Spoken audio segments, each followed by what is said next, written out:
Tuhan bersamamu. Dan bersama rohmu. Inilah Injil suci menurut Yohanes. Dimuliakanlah Tuhan. Sekali peristiwa Yesus berkata kepada orang Farisi, "Akulah gembala yang baik.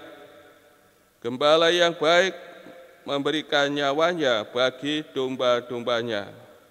Sedangkan seorang upahan yang bukan gembala dan yang bukan pemilik domba-domba itu sendiri, ketika melihat serigala datang, meninggalkan domba-domba itu lalu lari, sehingga serigala itu menerkam dan mencerai-beraikan domba-domba itu.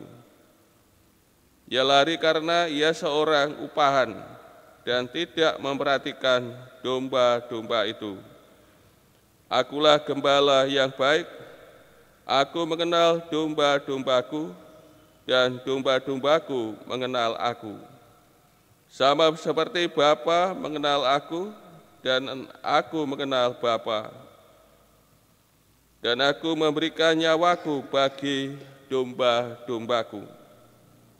Ada lagi padaku domba-domba lain yang bukan dari kandang ini.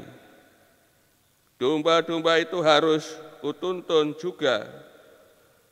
Mereka akan mendengarkan suaraku, dan mereka akan menjadi satu kawanan dengan satu gembala. Bapa mengasihi aku, oleh karena aku memberikan nyawaku untuk menerimanya kembali. Tidak seorang pun mengambilnya daripadaku, melainkan aku memberikannya menurut kehendakku sendiri. Aku berkuasa memberikannya dan berkuasa mengambilnya kembali. Inilah tugas yang kuterima dari Bapa-Ku." Demikianlah sabda Tuhan. Terpujilah Kristus. Saudara-saudari yang terkasih, melalui bacaan Injil, Tuhan Yesus menyatakan dirinya sebagai gembala yang baik. Gembala yang baik memberikan nyawanya bagi domba-dombanya. Mengenai gambaran gembala, kita temukan dalam Perjanjian Lama. Namun yang ditekankan dalam gambaran gembala dalam Perjanjian Lama, gembala yang memimpin domba-domba, memberikan nyawa bagi domba-domba merupakan hal yang baru dan tidak kita temukan dalam Perjanjian Lama, gembala yang memberikan nyawanya bagi domba-dombanya. Dan hal ini sangat khusus ada dalam diri Tuhan kita Yesus Kristus. Dia sebagai gembala yang baik yang memberikan nyawanya bagi domba-domba. Dan hal ini diperlawankan dengan seorang upahan yang bukan gembala, bukan pemilik domba. Ketika ada serigala, orang upahan bukan menjaga domba, melindungi domba, namun justru ia melarikan diri untuk menyelamatkan dirinya sendiri. Dan ia membiarkan domba-domba ini menjadi mangsa dari serigala. Tidak demikian dengan gembala yang baik. Gembala yang baik memberikan seluruh hidupnya bagi domba-domba. Maka sini nampak betapa besar perhatian dan perlindungan Tuhan Yesus bagi domba-dombanya. Kalau seorang upahan ya tidak peduli ya terhadap nasib domba-dombanya ya. Namun tidak demikian dengan gembala yang baik ya, memberikan seluruh hidupnya, nyawanya sendiri ya bagi domba-domba. Saudara-saudari kasih, antara gembala dengan domba-domba ada hubungan mendalam ya. Hubungan saling mengenal.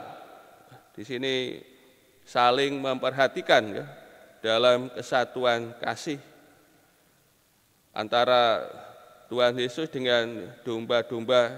Ini ada hubungan ya mendalam, ya, saling mengenal.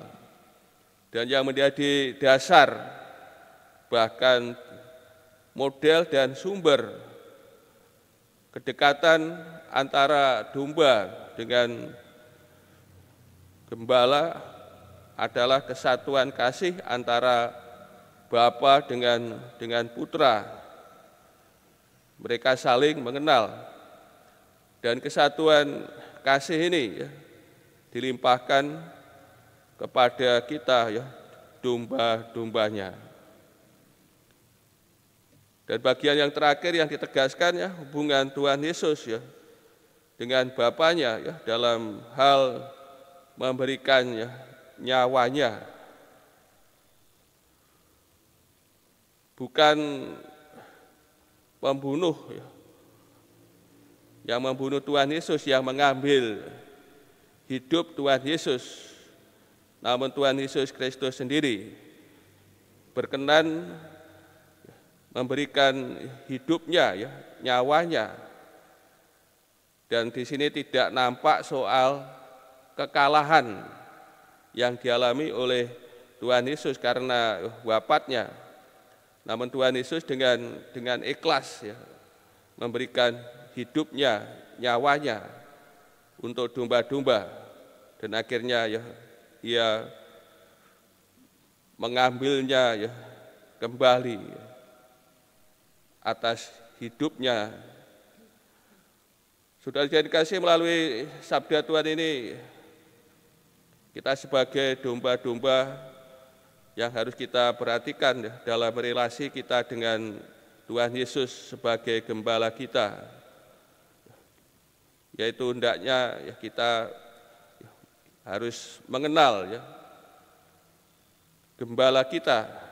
Tentu gembala kita ya sudah mengenal kita, namun hendaknya kita dari usaha kita domba-domba bagaimana mengenal ya Sang Gembala kita ya, Tuhan Yesus Kristus sendiri, Gembala Agung kita.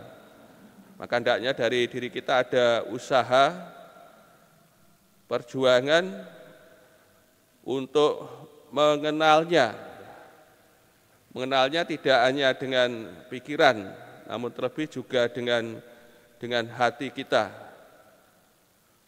Dan akhirnya kita senantiasa ya mengikuti Dia, mengikuti Sang Gembala kita ya dalam perjalanan hidup kita, tidak mengikuti yang lain, namun kita senantiasa ya mengikuti ya Gembala kita ya, suara Gembala kita yang senantiasa ya menuntun, membimbing kita, membawa ke padang rumput yang hijau dan mata air kehidupan.